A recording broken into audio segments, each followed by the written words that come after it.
Hey guys, welcome to Best Movie Recap. Today I am going to explain a 2022 American science fiction movie called Morbius. Warning. Spoilers ahead, watch out and take care.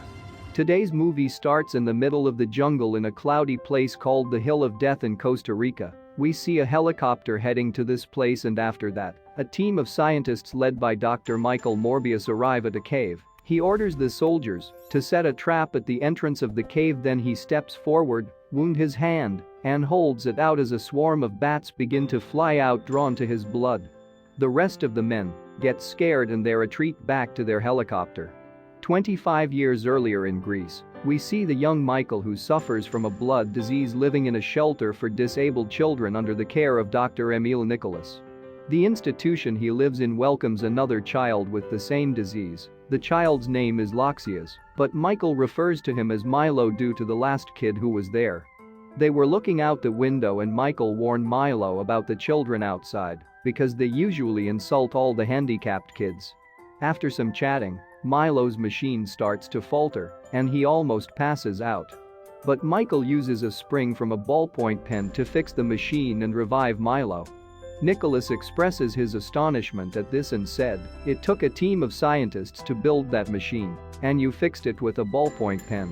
You are truly a genius." Then he offers to take Michael to a school for gifted children in New York to learn, study more, and hone his skills. Before leaving, Michael asks the doctor to take care of Milo, and he gives him a letter in which he said, "Dear Milo, this is not goodbye. I'm gonna find a cure for us so we can be cranky old men someday. Your best friend, Michael." While Milo was reading the letter, the wind carried it out to the street. He goes to get it, but he is harassed by other kids who taunt him for his condition and kick him while he is down. Dr. Emil hears the screaming and saves him from the bullies.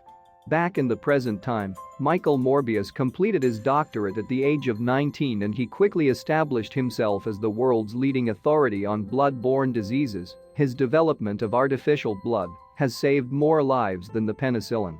He is up for a Nobel Peace Prize in Sweden. But he rejects it and goes on to continue his work. Morbius is treating a young girl named Anna, who suffers from the same condition as him. He works with his girlfriend Dr. Martine Bancroft, who thinks he is pushing himself too hard in his endeavors. We also know that Milo is the benefactor of their project of mixing bat DNA with human blood, as this is what Morbius thinks will cure his disease. In the lab, we see that Morbius has recovered the bats from the cave for his project. He tests his serum on a lab rat, who appears to die. Moments later, Anna starts to have a seizure, but Morbius is able to take care of her before she suffers a stroke. Martine looks back at the lab and sees that the rat is revived and moving, which means that Morbius' serum is working. Later on that day, Michael goes to see Milo, his childhood friend who now has valuable contacts and a lot of money. They both go to a park where Morbius tells him that they can finally be normal because he is very close to finding a cure. He also reveals that they don't have much time left, so he asks Milo for the money to finance his project and test the cure. Milo, as expected, accepts. The scene changes to the international waters, where Morbius manages to stabilize his formula to restore his DNA. He chooses the international waters because the law does not apply there if the experiment goes wrong. Morbius gathers Dr. Martine and other crew members for the next stage of his experiment, where Martine will administer the serum to Morbius. In the beginning, everything looks good, then his body begins to convulse while his partner ties him up to stop him from moving. After the procedure, Martine is bothered by a surly crew member and suddenly they both notice that Morbius has broken free from the straps on his chair. They find him crawling on the ceiling, then he attacks the man and killed him. Other mercenaries show up, and Morbius, now having turned into a vampire monster, attacks all of them and drains them of their blood. Dr. Martine is knocked unconscious in the struggle, and after Morbius regains his humanity, we can see that he is now walking and his body become muscular. Michael runs quickly to see Dr. Martine, where he finds her still alive, which means he did nothing to her when he was a vampire. After that, Morbius watches the security cameras, where he sees himself brutally killing the guards. Then he erases all the videos of his experiment, and he anonymously calls for the air rescue and dives into the water. The FBI agents Simon Stroud and Al Rodriguez are brought on to investigate the crime scene, and Martine is found alive and taken to the hospital. On the other side, Milo sees on the news that the boat where his best friend was working in has suffered an attack, and everyone got killed except Dr. Martine. After that, we see Michael Morbius at his laboratory, where he gradually loses his ability to walk and falls to the floor, which makes him crawl like a vermin. However, he manages to get to the blood reserves, then he drinks uncontrollably as his bat gene asks for human blood. Morbius isolates himself in his lab to continue understanding his new condition, while also feeding off blood samples to satiate his hunger. As we can see, his strength and his vision have increased, and his vital signs condition now belongs to a superhuman, more exactly a human bat. The bats in his lab also respond to him as their leader. However, his condition is temporary, because when he stops consuming artificial blood he loses his powers, and his vital signs drop to the floor, and his illness returns worse than before, making him wonder if he should consume human blood or not. A while without consuming blood, we see how little by little that Michael's sickness has returned and barely can stand on his feet. While he was on the floor crawling, his childhood best friend Milo comes to visit him and finds him about to die. Morbius writes on the glass window that he needs blood, then Milo goes fast to the fridge and brings him some. He drinks it and slowly starts recovering his vital signs and stands up well. Milo saw him walking on his feet for the first time, and he realized that Michael had succeeded in his experiment. He asks him to give him the substance so that he can walk too, but Morbius refused and said, "I can't do it, it's a curse, you can't control it, it will just make you an evil murderer."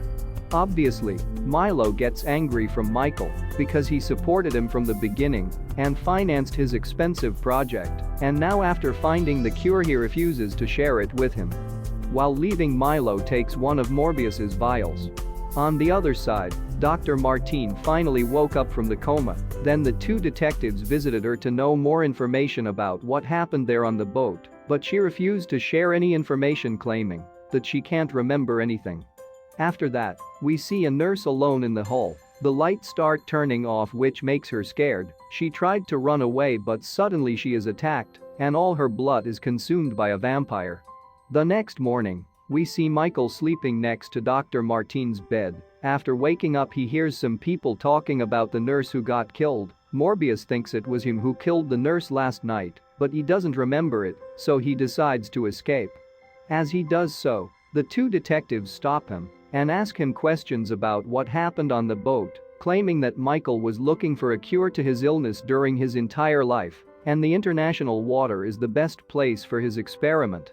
But he denied that by saying, "During my entire life I did everything to save humans, not to kill them."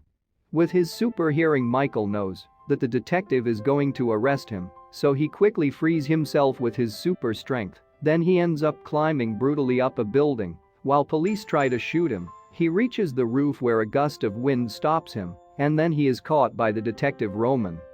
After that, Morbius is taken to jail, where he reveals that artificial blood now stops his transformation only for 4 hours instead of 6 hours.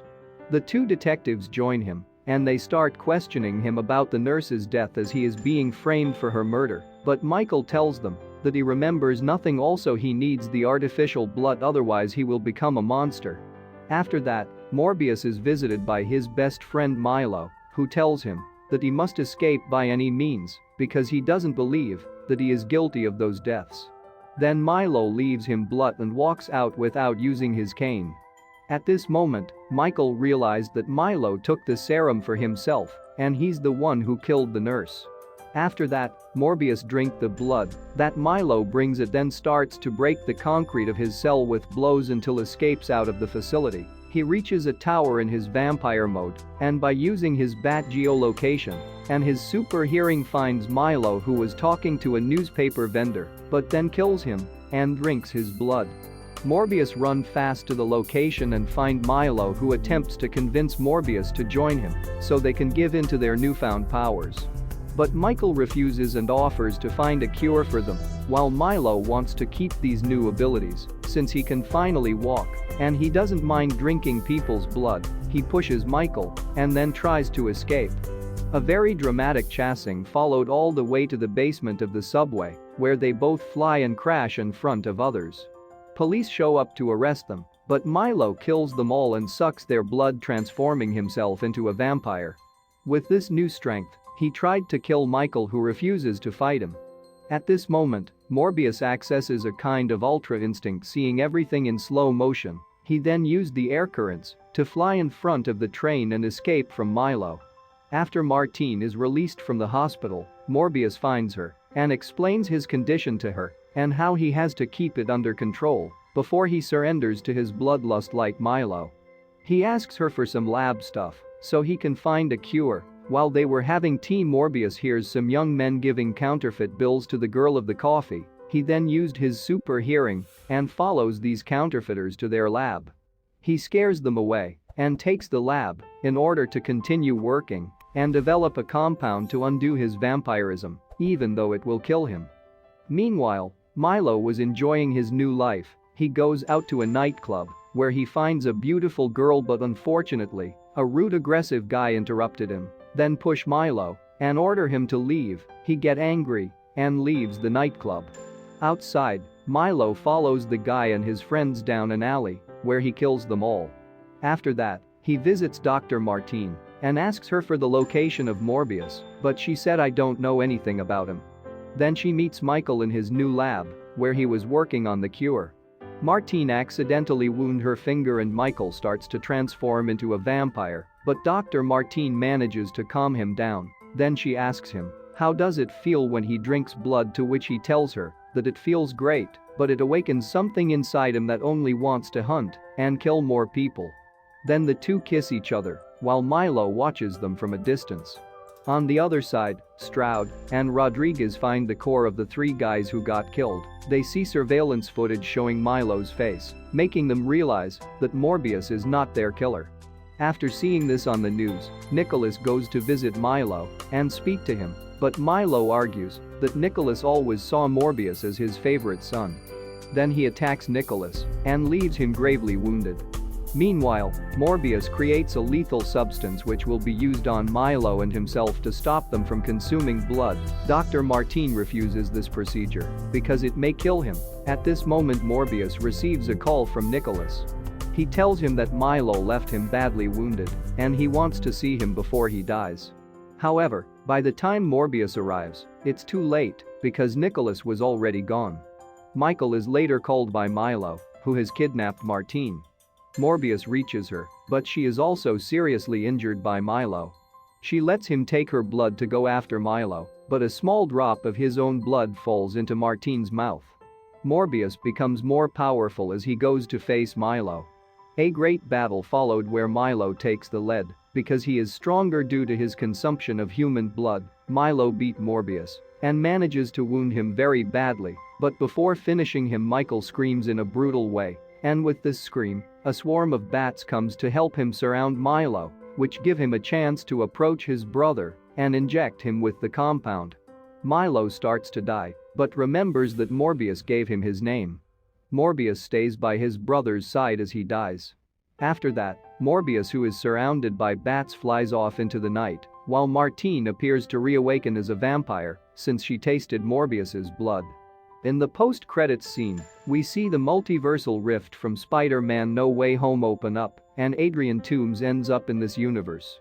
After he is free on the streets, he finds his vulture suit and locates Morbius. He tells him that Spider-Man is involved in whatever is happening, and he is looking for Morbius's help in putting together a team to go after Spidey. Thanks for watching. Make sure you hit the like button and turn on the notifications bell.